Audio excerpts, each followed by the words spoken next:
ovako jedan klimatološki fenomen ovdje pored rijeke Bosne u šijama mojim, ugodnih 5-6 stepeni, proljetna kiša. A sad ćemo evo gore za par minuta ponovo nastaviti snimat da vidimo kakva je situacija u gornjem dijelu mojih šija. Ovo je dio šija takozvane ravne.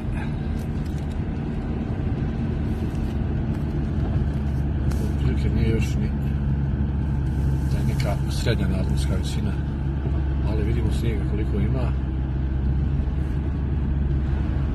Jučer je padao cijeli dan.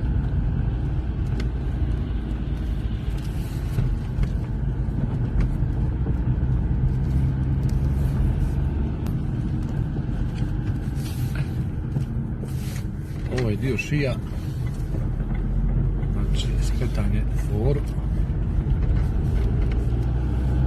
Vidimo ovdje situaciju kakva je, znači nevjerovatan klimatološki fenomen. Evo Bor naš, dosta je polomilo drveća, sve što je imalo zakaslo behara i lista, lomilo ga. Znači otprilike evo koja je dubina snijega, to je na neki snijeg kreće sa nekih 300 metara nadmorske visine i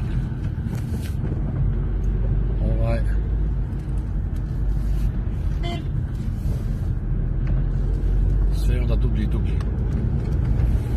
Kad uzmemo u obzir, evo ovdje nekih 380-370 metara, da je doboj na nekih 150 metara, 160, nije to neka razlika u nadmorskoj visini, ali evo, to je ta vjerovatno rekord ovdje u ovom dijelu Bosne i Hercegovine. Dubina snijega.